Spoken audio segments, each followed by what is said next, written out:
Hi, everybody. This is Colin Murphy, and welcome to Torcana Podcast number 18. So, last week we had our first guest on the show, Mike Bundy from Sunista Realty.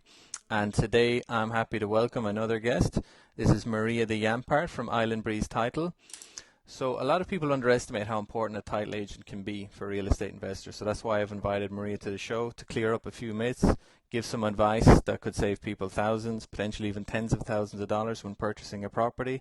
So, Maria, how are you doing today? I'm doing wonderful. Thank you for having me. No, it's great. It's a pleasure to have you on your show. So, tell us a bit about yourself, Maria, and how you became a title agent in Tampa, Florida. I was very fortunate. I was working for a real estate attorney back in 1997, and he decided he wanted to start a title company. So I had the opportunity to learn it from the ground up. And I ran the title side of his business. And I decided to get my license with the state in 1999. I've been licensed ever since. Wow, okay. So, yeah, a lot of experience. That's great. Yes. Okay, so one thing that always interested me, maybe as a foreigner, is that I've noticed that every state is different, when it comes to laws, and title agents are vary from state to state, and some states use attorneys for property transactions, and others use title agents. Now, what's the difference?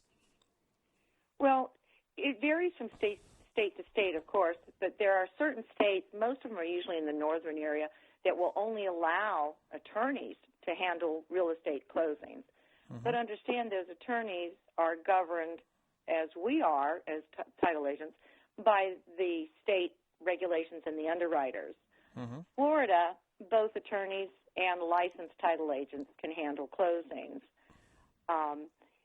People prefer going to title agents in cases like in Florida because sometimes a lot of people feel that attorneys will cost them more money or may complicate it a little more differently. Sure. But we're all licensed by national large underwriters, and we answer to those underwriters and are governed according to the state statutes and the laws of the underwriters. Right. Okay. And so, does a title agent represent the buyer or the seller or both, or how does that typically work? No, title agents do not represent any party in the transaction. Our job is to provide clear title. We are responsible for the fiduciary portion, which is the monies that come in. And so we have to go, we are governed by the contract, which is our Bible. Right. And so we have to answer to that and just give clear title. Okay, so somebody presents you with a title, Mr. Smith is purchasing a property from Mrs. Jones for $100,000. There's 10 pages of stuff in there. You have to read that carefully and do whatever it says to transfer title from the buyer to the seller and with the right amounts of money and each step, right? That is correct. We are governed strictly by the contract, and hopefully it's very clear and precise for us to be able to do our job well. Okay, so I guess it's important to note then that a bad contract isn't going to save a buyer from doing a bad deal. There's not much a title agent can do. If a contract is weighted in favor of one party, you're just going to go with what's on the paper. So just a heads up to people that they do need to read their contracts very, very carefully, and they can be difficult to change afterwards, right? That is correct. And also what people need to understand, because contracts are pre-printed paragraphs, it doesn't mean that those pre-printed paragraphs can't be negotiated. As long as all parties agree to whatever changes that they may want to make to the contract and they initial in those areas, then they can do that types of negotiations. Sure. But to be sure that they make it extremely clear in writing whenever they do that, so that the agent we're not put in a position to interpret, which we can't do. Right. So sometimes these changes are pretty straightforward, like both parties agree to extend the closing date by a week, or both parties agree that the inspection period gets extended, but other times they might be agreeing stuff like, the tenant situation of the property, or who's paying, or is there going to be a warranty included, or who's going to pay the closing costs. So those, if anybody wants to change those things, has to be agreed clearly by both parties, and then when that happens, you just go along with it, right? That is correct. Okay, that so is correct. So talk to us about escrow services, because I think one of your, your most important roles is holding the buyer's money, their earnest money deposit, their closing funds, and then transferring it to the seller when the paperwork is in order. So how does that work, and how are parties protected? Well, title agencies are mandated by law to maintain an escrow account with a regulated financial institution, and it's for purposes of holding the buyer's escrow deposit that they send to us at the time of the contract, and also the final closing docs. We are closely monitored by the state of Florida and our underwriters, and we have to do reports monthly on our accounts. And when the funds are wired by the buyer or the lender's financial institution, they are placed into that non-interest bearing account. Okay. And then upon closing, proper completion at the end, we are governed by the settlement statement as to how those funds are to be dispersed. And that is our guideline as to where those checks are cut. Okay. So aside from escrow services, then what other roles does a title agent perform? What other duties do you have when bringing a deal from reservation to transferring ownership? We wear a lot of hats in that area. I know. Because once we get the contract, then we put the search process in place, and then we have to review all the search documents that come back from our underwriters to make sure that the chain of title was handled properly from one transfer to another, meaning that if we've got a corporation that's sold or partnerships or trusts or a power of attorney was used, we then have to review those documents and find out were the proper signers, the proper ones that belong to the corporation or the trust or whatever. So we then have to look at what were the liens or encumbrances that haven't been taken care of, and we have to go and find a way to get them satisfied. Some of the ones that could cause time delays is if we have to go after judgments and verify do they belong to our parties, or if they do, to get payoffs. And court judgments, or rather criminal types of judgments, or state or IRS, those are time-consuming to get, and sometimes those do delay us being able to get to the closing as quickly as we'd like to. Yeah, I'll bet, because I remember buying properties at public auction, and we gave them to you afterwards to look through the title, and it can take a long time to clear out any old mortgages, any old judgments, any old liens. I mean, there's all sorts of stuff that could be attached to a property, and I know from experience that there can be loads of different liens. Some of them are trivial, like it might be a $40 utility bill, but some can be really important, like a mortgage or a claim by another heir. So, I mean, can you talk us through some typical examples and how long these searches can take? Well, like you said, it varies depending on the circumstance that we're running into. Because if we've got something, let's say probate wasn't done properly, then we have had situations where we had to go back to the attorney that did it and they had to reopen it. That could delay it months, you know. And then there's times a foreclosure was done and the law firm or the attorneys that prepared it missed something in it and had to go back and reopen it. Things like that could really delay it. That doesn't happen very often, though. It's usually, for the most part, we're able to usually keep within the guidelines of the time frame of the closing date without too much trouble. Getting condo or HOA information, that can sometimes be time-consuming. Those guys can be difficult. Yeah, those guys can be difficult, that's for sure.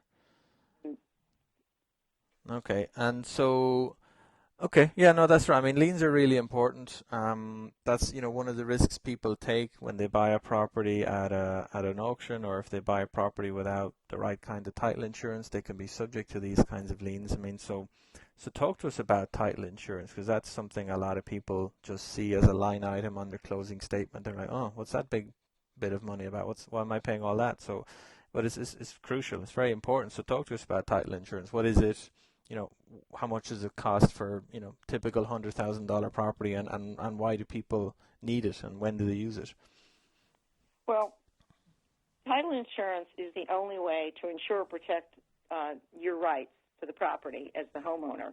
Right. And I've seen people that have chosen not to do it, and then down the road found that an heir knocked on the door and said, my aunt left me a portion of this, and they have nothing to help them decide, to back it, where a title insurance policy, we and our underwriters have done a 30-year due diligence search to verify that there was no break in the chain of title through all those years, and that if that did occur, then you have that policy to come back to us and say, okay, here's what's happened, here's what they think they've earned.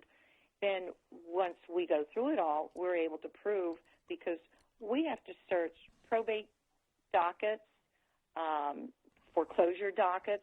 We go through not just the public records 30-year search, but we go through all the other types of dockets that are out in the court system to verify that we have covered every aspect of that real estate and that clear title does pass.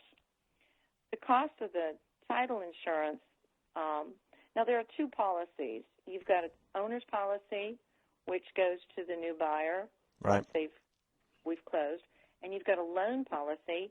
If the buyer gets financing, the lender wants a loan policy, title policy, for their protection also, for protecting of their loan being the only lien position. Right. But an owner's policy title insurance, for $100,000, it'd cost you $575. Okay. And those rates are set by the state of Florida. And I think it's important that you mentioned lender's insurance, because that's insurance for the lender. That's got nothing to do with the owner. That's just protecting the amount that the lender is extending to the buyer. And if a buyer bought a house and there was a problem with it and somebody else had a claim on it, the lender might be protected with their insurance, but if the buyer didn't have any, he could lose the property potentially, right? Have you ever seen anything like that happen? That is correct. But typically, yes, that is correct. The loan policy only protects the lender. So it's really important. It's like getting car insurance. I mean, you get flood insurance, car insurance, housing insurance, health insurance, life insurance. So why not buy insurance? It's a one-time cost, like the other insurances I just mentioned. Right. And it's one of the biggest investments you're probably going to put money into in your lifetime. Mm-hmm. No, I agree. It's insurance against something going wrong with the title of the property, and it's also peace of mind for people that they've had professionals go through this 30-year chain of searches to find out who's got claims in it, who's bought it, who's sold it, and they're not going to give you the insurance if they're not happy that it's clean. So once you have insurance, that actually means somebody has done a very thorough search on that property and is very confident of giving you ownership of it and giving you insurance for that full amount, for, as you say, $500 or $600, right? That is correct. And what's interesting in the title insurance, we're insuring the back history, not forward.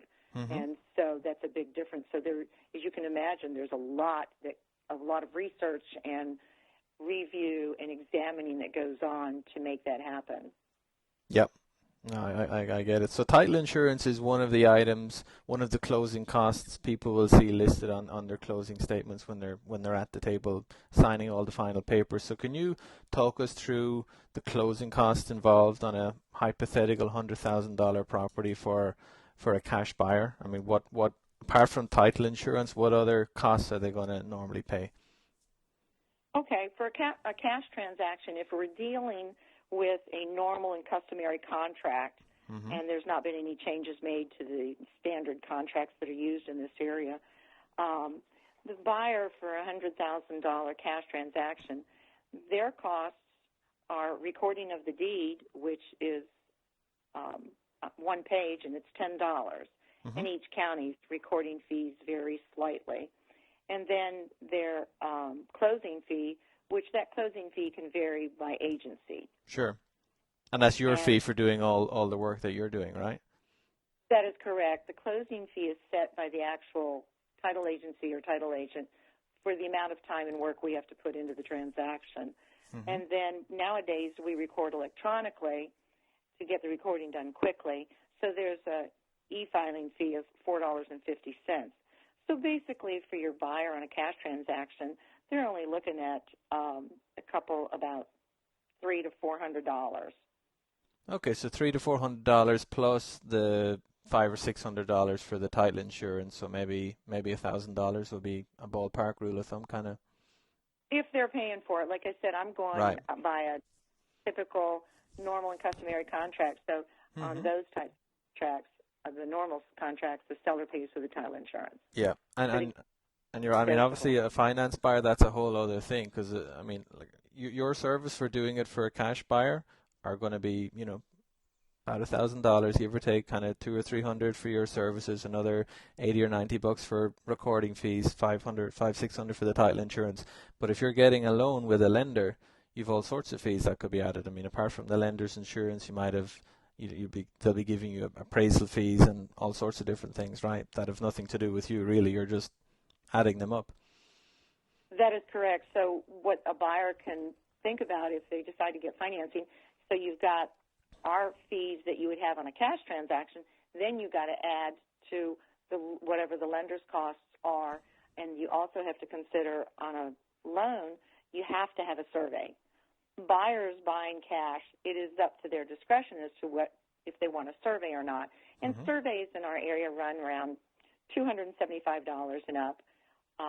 We have good relationships with surveyors that we use, but when it comes to a finance transaction, their lenders should be giving them what used to be called a good faith estimate up front to give them an idea of what the costs might be. Okay. So I know with some of the finance ones that clients of ours have done, I mean, kind of rule of thumb seems to be for a regular conventional loan, if it's 1% or 1.1 or 2% with cash, it could be up to 3% for a finance buyer, because they've got all the loan fees, origination fees, appraisal fees, survey fees, lender's title insurance. So that can add another, $1,800, $2,000 onto your closing costs. So just something to bear in mind and be aware of when you're going to be buying a property.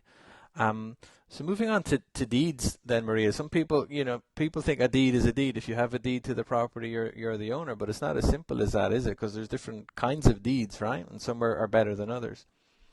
This is true, and this is the area where I often use the term with people, don't do your own surgery, because the deed itself is the document that transfers title from one party to another.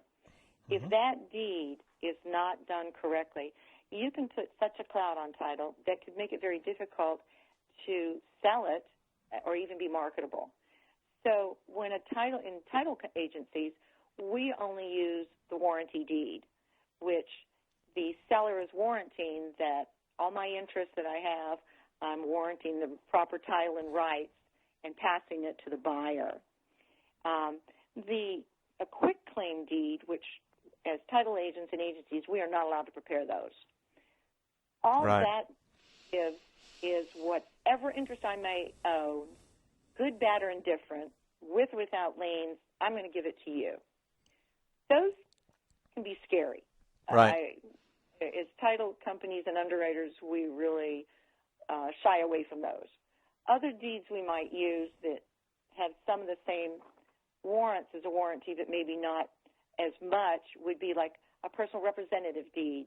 It has warrants to it, but it's limited because the personal representative didn't actually own the property, they inherited it.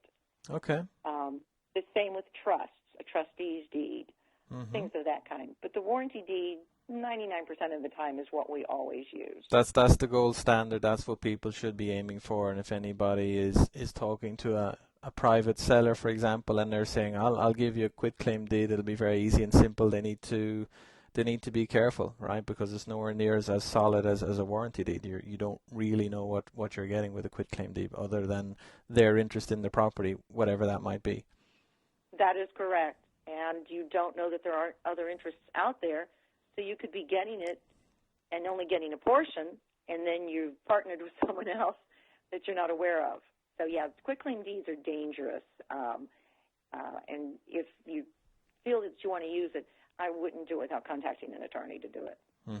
Yeah, I would agree.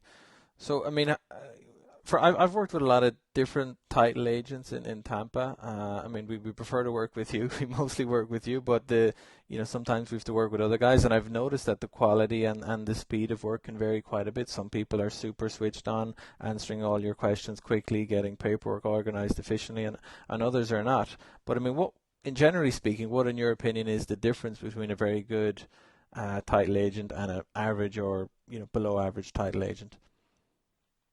Well, you want a title agent, an agency that is seasoned, experienced, has been around a long time, and you also want to be sure that they're backed by one of the, there's 4 or 5 nationally renowned title underwriters, because not only if you've got a good title agent that is very experienced, there's always still, even after I've been doing this 20 years, sometimes I run into a situation that is different, and we rely on the support of our underwriters. And we use First American, and we have tremendous, excellent legal counsel and a title plant with good quality examiners and searchers to assist us when situations come up that we may not have handled before, or maybe not sure how to get past it. And they're very good at getting us to be able to still close the transaction. It may be delayed a bit, but they're always looking to find a way, how can we make this happen with as minimal risk as possible to the underwriter? Okay. Because insurance is a risk, but yet they'll be able to make this happen for the buyers and the sellers. Okay. And I've heard it, moving on to the next question, I've heard it said a lot, and I agree with it, that if somebody's an investor looking for rental properties and they're working with a realtor, it helps a lot if the realtor is also an investor. If the realtor gets it, if the realtor knows what it is to buy investment properties versus just selling a home to somebody who wants to live there. I mean, does that apply to title agents as well? Is it an advantage to investors if they find a title agent that also owns rental properties? No, because we're governed by the contract, so there's nothing that we have to deal in a strictly arm's length transaction governed by the contract. Right. And so the only thing that the agent needs to know is how to handle rents and security deposits, which most, like I said, long-term, well-licensed, seasoned title agents would know how to do that. Okay. Yes, you basically treat all buyers and sellers the same. You don't necessarily care whether it's somebody buying their 100th rental property or somebody buying their dream home. You're just doing your job and following your checklists either way, I guess. Is that it? That is correct. Our job is the same if it's a $15,000 property or if it's $1 million property. We still have to go through all the same steps to do it no matter what the size is. Okay. And then moving on, I mean, for me, I've been kind of buying and selling property for a while, and I know, the internet has changed everything for me. I mean, the stuff I can do now from a remote desk in terms of researching properties, maps, locations, public records, street views. I mean, there's an unbelievable amount of stuff a property investor can do now that they couldn't do 10 years ago. I mean, has a lot changed for you since you started doing this in the late 90s compared to now? Has the way you do your job changed a lot, the way it has for a lot of other businesses? Well, not as far as the searching goes. One of the things that someone in your position, yes, you have more access to the public records where when 20 years ago, it wasn't out there as much. But not everything is on the public records whenever you're doing older properties, and that's where the underwriters have access to microfiche so that they can go back far enough, because we have properties here in Florida that date back to the 50s and some even older than that, and those aren't going to be on the public records, and those are records that still need to be reviewed to be sure everything was done from day one. So, and the lien search, those aren't done. Those are more difficult to do on your own. It's best to have a title agent do a lien search on the property for you, lien search company. I And agree. I mean, you can do a lot of lean searches on the public records, and you'll see some of the things that are going on, but you mightn't necessarily see everything. There might be something on other records that a regular Joe doesn't have access to that would have a big impact on whether they need to buy or sell the property. So that's where you guys come on board, because you and your underwriters have access to the tools that go much further back than even the great online services that are there now but weren't there not so long ago. that is correct. That is correct. And you understand that the public records, when you're searching it, only gives you what's recorded. And so if it's not a recorded document, then you're not going to be able to find it. But when we're doing closings and ordering lien searches, we're looking at municipalities for special assessments. That's something you wouldn't be able to find. For water bills that haven't been paid. So you'd have to be calling each of these individually places as a private individual, where a title agent has access to get it all done through one third-party company. Okay. Yeah, no, I agree. And so finally, just kind of wrapping up, Maria, I like to finish with some funny anecdotes, and I guess you probably have a few.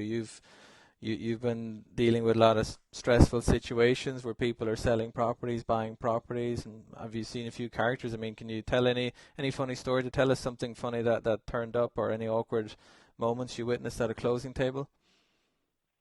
We have had through the years, yes. We've had a lot of them.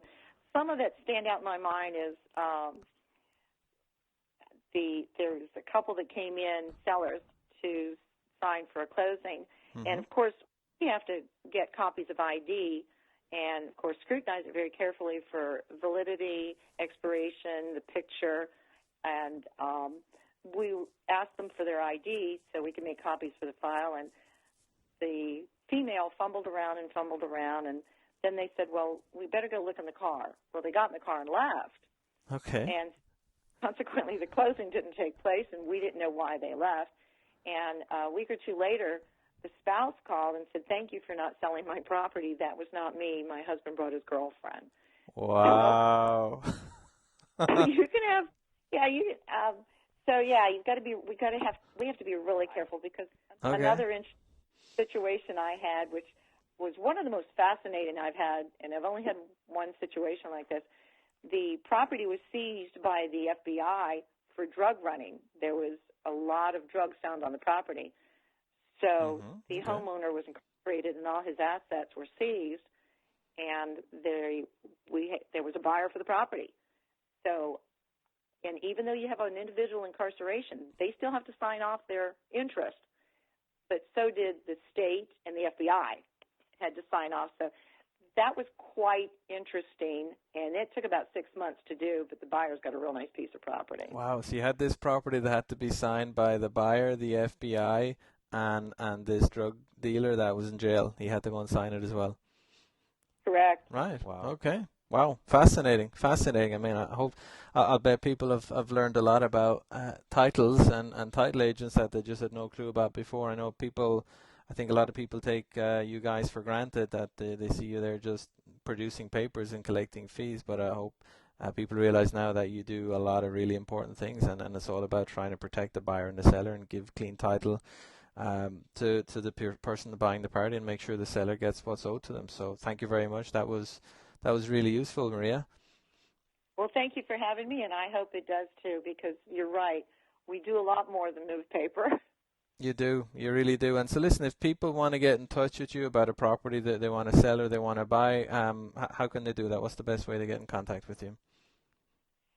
Probably my email or our phone at Island Breeze Title, and my email is M for my first name, Maria, and my last name, Deyampert, DEYAMPERT, at islandbreezetitle.com. Okay. Or we can be reached by phone at 727-388-9922. Perfect. Well, look, I'll include those in the show notes as well. Thanks again, Maria, and I'll see you soon, okay? Okay, thank you very much for having me. I appreciate it. No problem. So there you go, folks. That was podcast 18 with Maria Deyampert from Island Breeze Title. I hope you enjoyed it. I've listened to couple of hundred real estate podcasts, and I'm not sure I've ever heard one that had a title agent on board before, so I hope you agreed that it was a good idea, that it was interesting, because I do believe that this is something people should know more about if you are embarking or want to be a real estate investor and intend on buying multiple properties. You do need to familiarize yourself with the jargon and learn how to read closing statements and know what questions you need to ask a realtor and a title agent. So that's important, and hope you like the show. If you do, give us a rating, write a review about us. That helps a lot with the rankings, and we'll try and bring on more guests next time as well. So we've had a property manager, we've had a title agent. We'll see who we can get on next. Tune in to show 19. And if you want to look at the previous shows, you can go to our website. So it's torcana.com/real-estate-podcasts. So torcana.com/real-estate-podcast, or you can just search for Torcana on your real estate app or on soundcloud.com or on plenty of other areas as well. So thanks again for tuning in, for your support. Really appreciate it. This is Colin Murphy signing off. Have a great day.